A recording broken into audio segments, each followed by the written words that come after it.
It's already on. Good evening, intrepid souls who made it here on the hottest day in record in the town that I live in Newmarket, New Hampshire, in 23 years. We are offering this. There was a little misprint in No Fault of Dave's in the Orange Book. We are not, this service is not being offered by kids, but it is being offered by several generations of IRAS, including people who did grow up in the youth program, and their kids are here today. So please join, first of all, maybe sit or stand, whatever is comfortable, in joining Come, Come, Whoever You Are. Does anyone not know this song? Raise your hand if you don't know this song. Okay, so it is on page, well, I'll just tell you the words, and you'll catch on, because we're going to sing it through. It's come, come, whoever you are, wanderers, worshippers, lovers of leaving. Ours is no caravan of despair. Come yet again, come. If you want to stand, stand. If you're too tired, sit. So, okay. Come, come, whoever you are, wanderer, worshiper, lover of leaving. Ours is no caravan of despair. Come yet again, come. Come, come, whoever you are, wanderers, worshippers, lovers of leaving. Ours is no caravan of despair. Come yet again, come once more.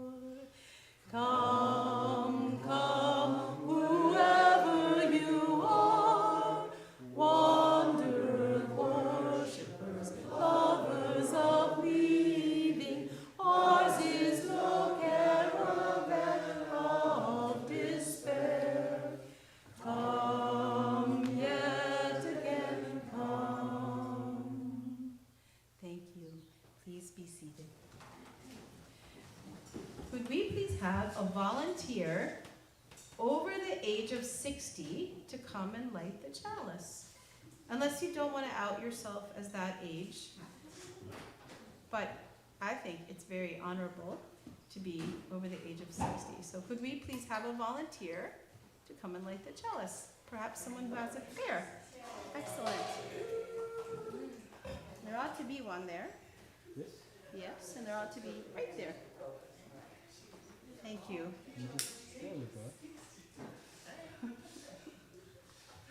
I'm over 75. You can tell people how old you are if you want to. They know. He says he's over 75.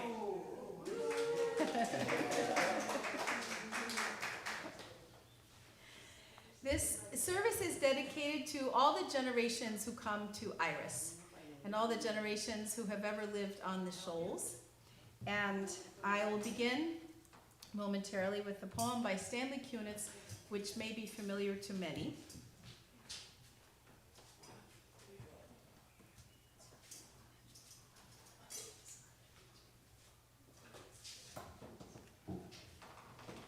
And the title of the service itself is We Are Not Done With Our Changes, and it is taken away from the poem, The Layers. I have walked through many lives, some of them my own, and I am not who I was, though some principle of being abides from which I struggle not to stray. When I look behind, as I am compelled to look before I can gather strength to proceed on the journey, I see the milestones dwindling toward the horizon, and the slow fires trailing from the abandoned campsites over which scavenger angels wheel on heavy wings. Oh, I have made myself a tribe out of my true affections, and my tribe is scattered. How shall the heart be reconciled to its feast of losses? In a rising wind, the manic dust of my friends, those who fell along the way, bitterly stings my face. Yet I turn, exulting somewhat, with my will intact to go wherever I need to go, and every stone on the road precious to me. In my darkest night, when the moon was covered and I roamed through wreckage, a nimbus-clouded voice directed me. Live in the layers, not on the litter.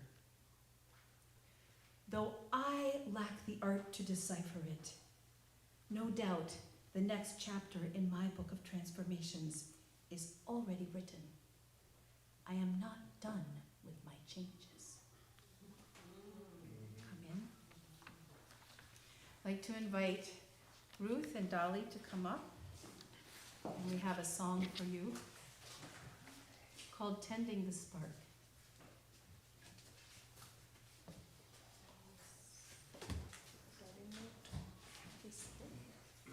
What?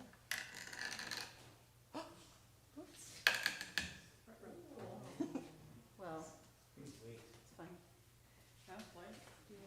I'll just. May I borrow a phone?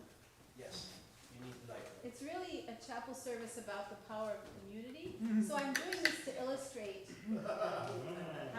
how important it is. How important Jennifer is. Yeah. That's right. No, This many how people many will come friends? here. Yeah. This many people will come to the aid of anyone in the chapel, and that is the blessing. Are you ready? Yes. Okay.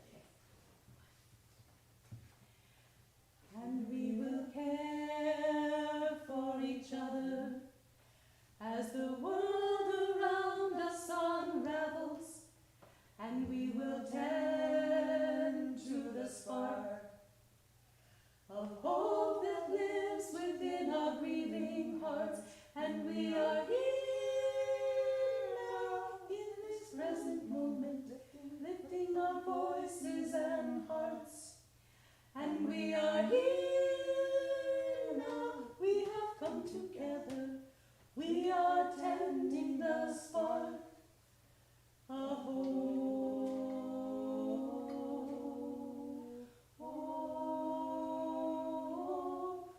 Oh, may it grow.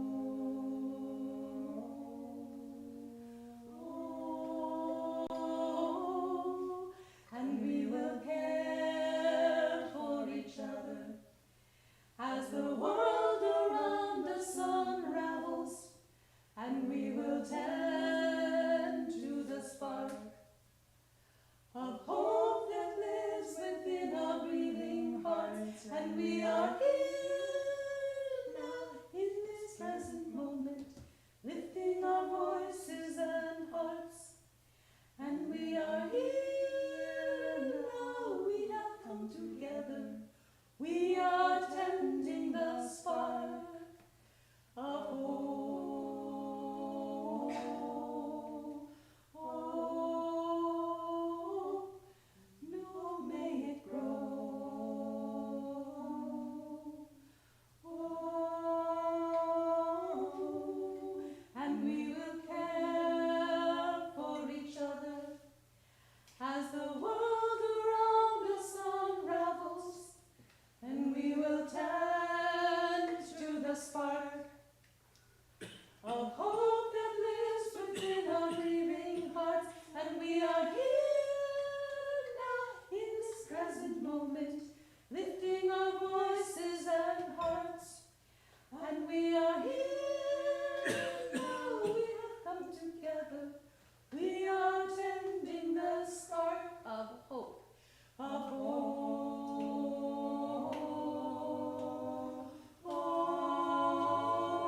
Oh, may it grow. Oh, may it grow.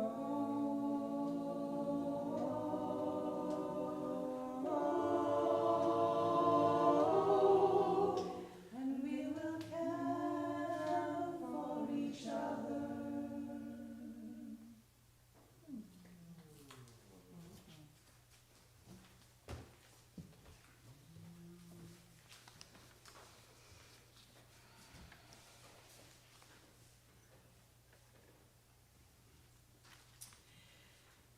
No doubt the next chapter in my book of transformations is already written. We are not alone with our changes. And isn't that the miracle? I think of this phrase often. I've lived in 13 states, at least 35 residences, had 4 different careers, raised 3 stepchildren, and experienced many losses. Yet the understanding that the human person continues to develop throughout the lifespan offers me hope that there is always more to learn and more to love. The one thing that's been consistent in my life since the age of 16 has been Star Island. In many ways, the people I've met here have guided my life, old and young, influencing where I earned graduate degrees, seeding a love of science, encouraging my lifelong interest in ministry in all its forms, and enriching my understanding of generosity. IRAS itself is still changing. When I arrived at this conference in 1995, I wondered what strange planet these people hailed from. There were meals where some people sat silently at the table, reading the beacon, while others argued vehemently with one another throughout the meal and afterwards.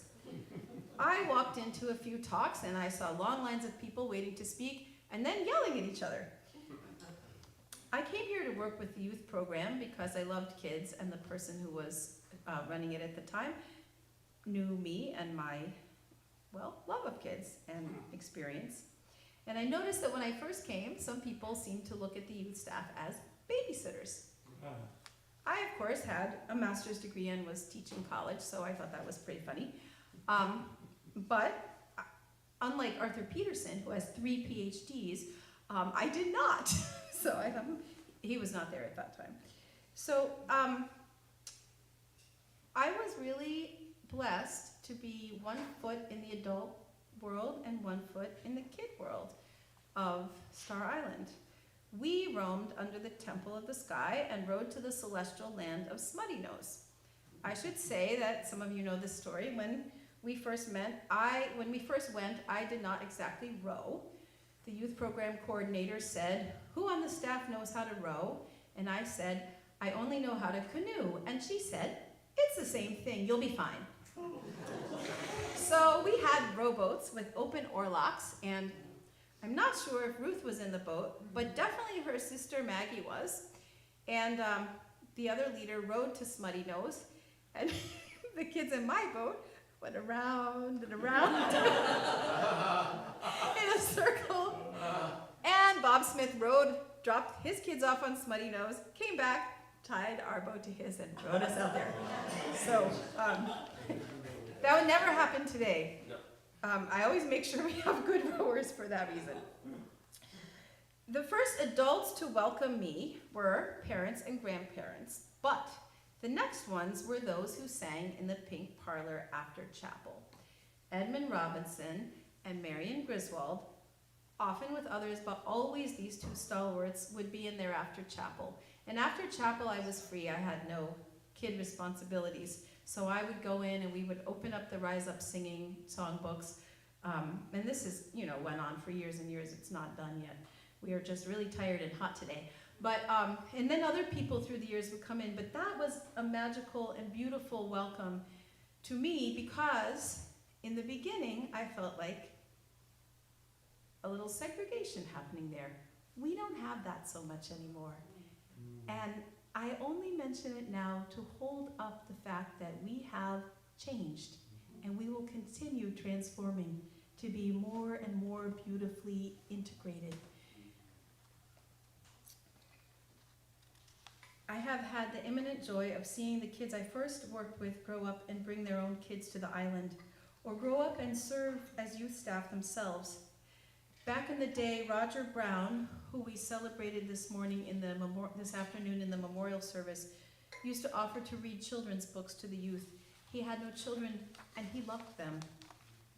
Marge and Carl brought their pick art grandchildren. I watched Carol Orm Johnson gather her children for bedtime rituals and thought, wow, that's amazing. Truly, I was so impressed by the mothering. And at one notable conference, when I was the sole group leader for 21 teens, the kids taught me a game wherein you make moose antlers at someone, and if they don't immediately make a counter move before they catch your eye, I think it was this, they're required to drop to the floor and roll. So the kids got me a few times, and then I became really good at it. And we had a moment of glory during the final talk. There was a final panel. At that time, it was on Friday. And Jeremy Sherman, one of the presenters who had a teenager in my group, was presenting, and we all appeared, and we all did this. And in the middle of his presentation, Jeremy dropped and rolled. This, to me, is IRAS showing its greatness. So, with this in mind, I invite, who wants to go first? Emily's on the aisle, so I invite Emily Austin to come. I heard a crack of glass as though the flame, it's this one. Want to just leave it, or? It should be blown out, I think. Let me see. You want to help? See what I said about community? Thank you, Mark. Oh, yeah. While Mark looks into this, I'll mention that we often have an intergenerational carnival. It's all right, just blow it out and they'll fix it later. All right. So we often have an intergenerational carnival, and Mark has served as our fortune teller. He's told many children that they would go to collage while simultaneously pronouncing many much more difficult words correctly.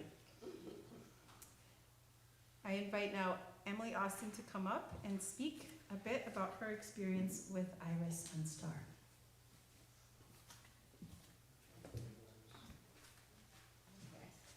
This side is safe to come if you need.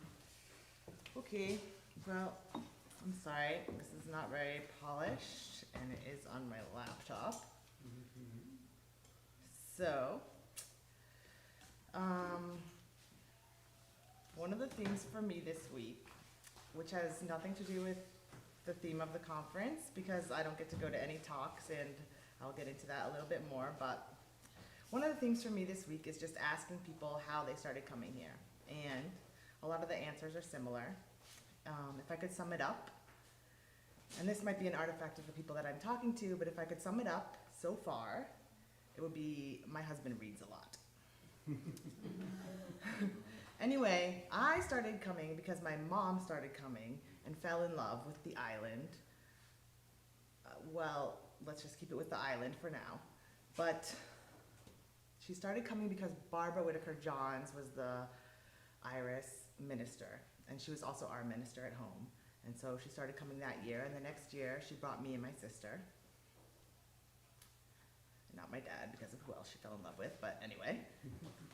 When I first started coming, I was about 11, and I was definitely in the children's part of IRAS, not at all with the adult part. As Jennifer mentioned, they were very segregated. But it turns out that smart and interesting parents have smart and interesting children, and I met quite a few that I really grew to love, such as Dolly Orm Johnson, or now Fervor, Emily Hauk, Thomas Huser, just to name a few. You guys were younger than me, but I knew you were cool. And at that age, my experience was being guided through difficult questions in adolescence by people like Jennifer and my mom. My mom was also squarely in the children's part of IRAS.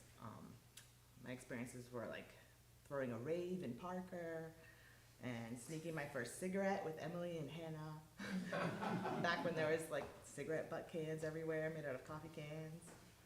And then my mom got sick, and she insisted on still coming to STAR, even when her doctors did not want her to.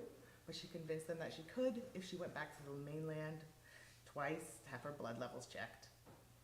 Hang on.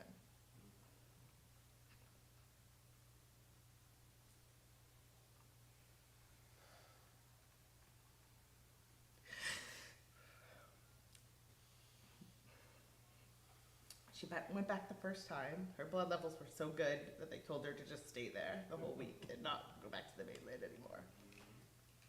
And I think she fell, And I consider that ramp outside of Cottage A sort of the Susan Morse Memorial ramp, because I think that's where she fell. And then one of her last wishes was that I attend college. And I thought, if I'm going to college, I'm going to go to a ridiculous college, like Hampshire College, and I'm going to study what I'm actually interested in, which was ecology. And I still wanted to go to Star Island, and it coincided with the water conference, which was really influential to me. And for the first time, I started actually coming to the lectures, which was a totally different experience for me.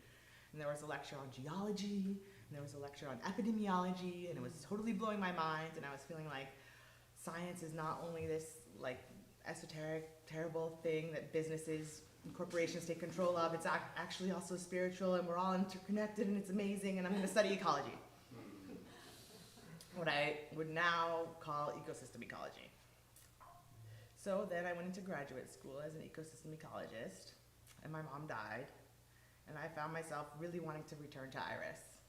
And I went on the website and I saw there was a grant for students, and I was getting pretty good at writing grants because I was in grad school. And I don't remember what the prompt was, but I remember that I wrote about how influential that water conference was in me becoming an ecosystem ecologist. And it turns out that it's not a very competitive grant, and I totally got it.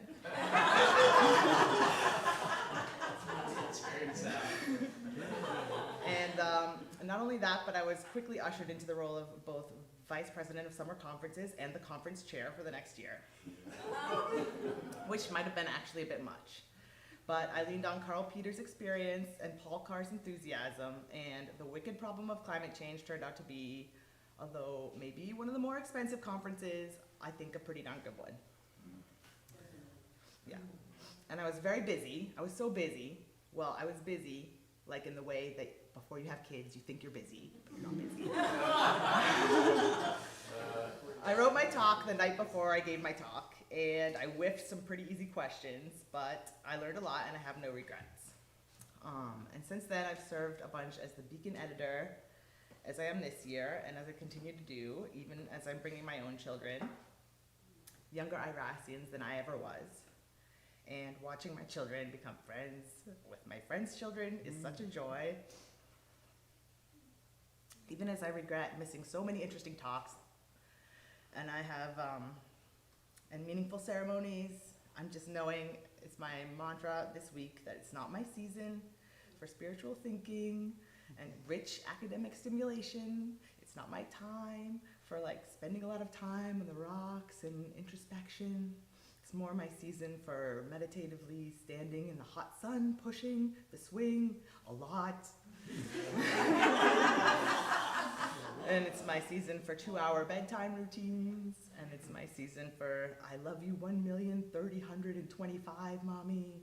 And my season for a $1 popsicle totally changing the vibe of the whole afternoon. And it's my season to learn how to let my children be held in this larger community that I have totally grown to trust. And it's so important to me because even though my children are missing out on growing up with someone who was so important to me, and I really miss, we have so many special people here to lean on. So that's really great for that.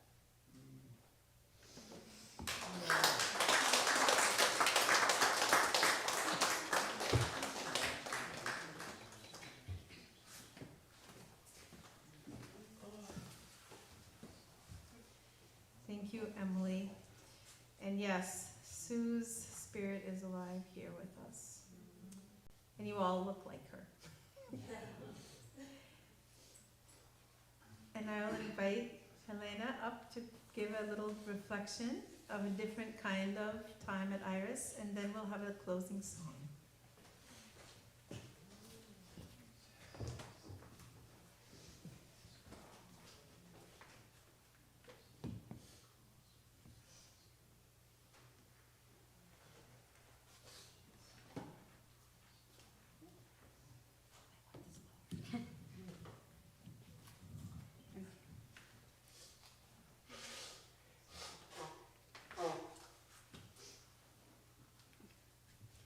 Hi everybody.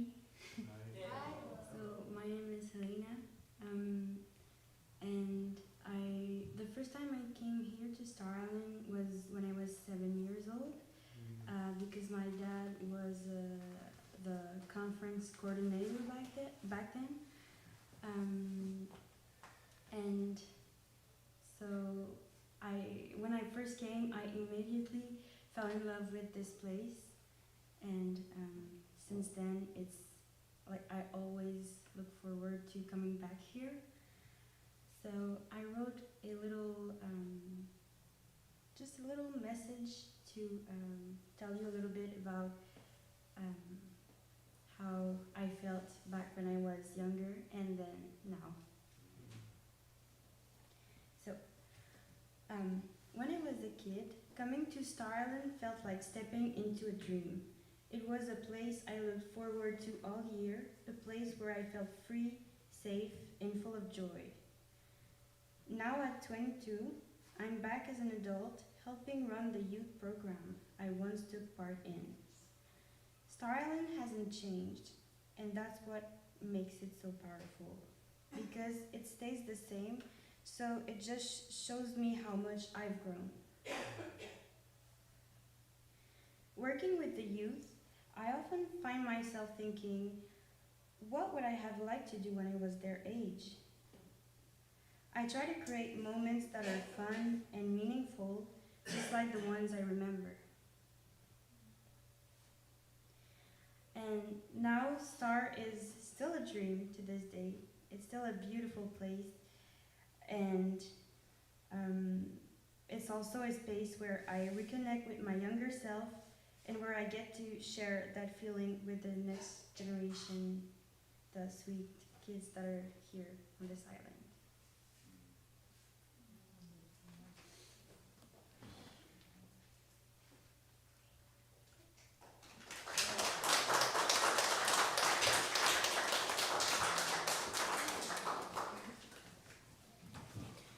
So we'll close with a song. Dolly and Ruth and I thought that we would sing Be Like a Bird, and we tried practicing it 975 times. And for some reason, which we sang when we were younger with no problem, we couldn't get it. Then they spontaneously burst into a song that they had done years ago, and one of my favorites from Girl Scout camp, and it seems just right. So we're going to share with you the ultimate poem of presence and being together. Today, or today while the blossom still clings to the vine.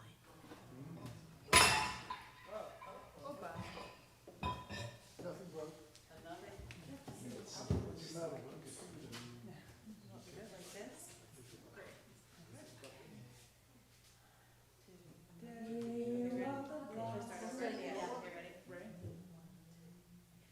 Today, while the blossom still clings to the vine, I'll taste your strawberries, I'll drink your sweet wine.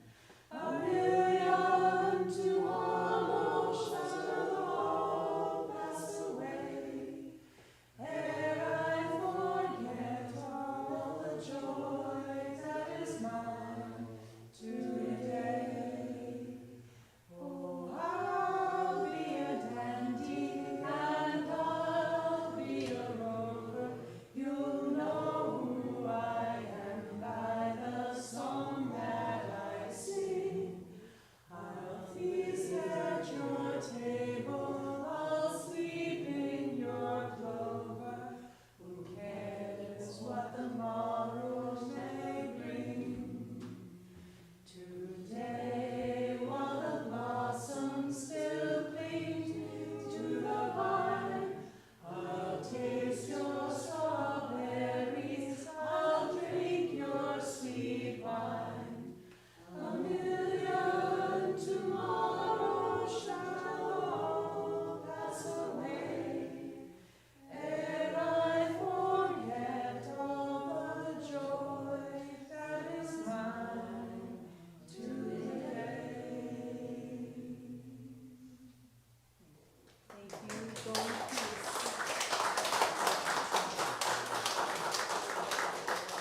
Blessed be, go forth in peace, rest, and coolness.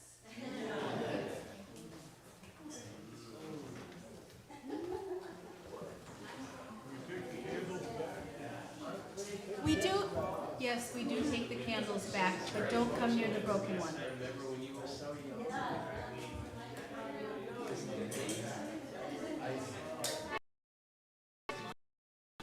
tend to get, I'm a crier.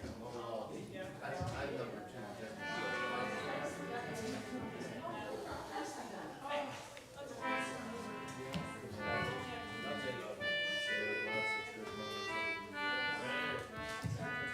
What are you gonna do, like channels?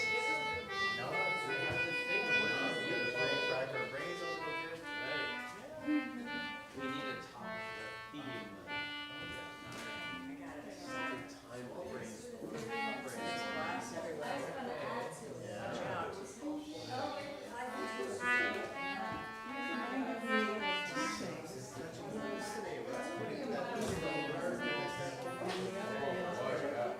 Something time will brainstorm. All the roosters are here. Family. Times they keep moving. They do. But you're 22 now. Are you in university or what are you doing?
Thank you. Captain. Captain my captain. Luscious. We'll tell when broken to the left by the organ. Yeah. Bass, I've never had this experience. The bass is held in place only at the top. Thank you, There's a Edmund, ring seal. for opening. Oh, we need to get back your there. service. Let me get this one before we.